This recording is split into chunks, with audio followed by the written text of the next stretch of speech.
माधुरी जेव्हा वंतारामध्ये आली तेव्हा इथे सेटल होण्यासाठी आपण तिला पुरेसा वेळ आणि जागा दिली। त्याच्यानंतर आपण तिची वैद्यकीय तपासणी केली आणि त्या वैद्यकीय तपासणीमध्ये जे आपल्याला प्रॉब्लेम दिसले त्याच्यासाठी तिला आपण आता लॉंग टर्म एक ॲक्शन प्लॅन तिच्यासाठी बनवलेला आहे।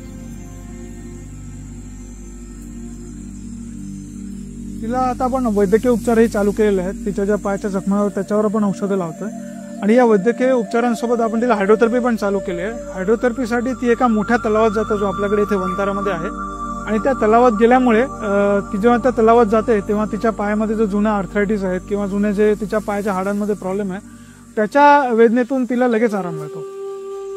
आम्ही माधुरीच्या विशिष्ट पोषण गरजा लक्षात ठेवून एक तिच्यासाठी वैयक्तिक पोषण आहार योजना तयार केली आहे जे की तिचं आरोग्य सुधारण्यास मदत करेल।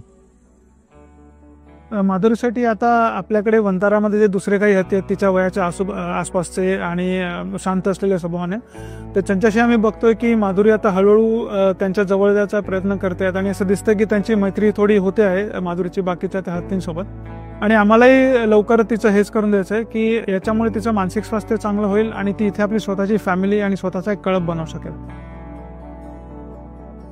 जे माधुरीवर प्रेम करतात तिच्याबद्दल चिंता व्यक्त करतात तुमच्या या प्रेमाचा आम्ही आदर करतो। तुमच्याच या प्रेमामुळे ती आता इथपर्यंत पोहोचलेली आहे आणि इथे वंतारामध्ये डेडिकेटेड टीम आहे तिच्यासोबत तिची काळजी घ्यायला।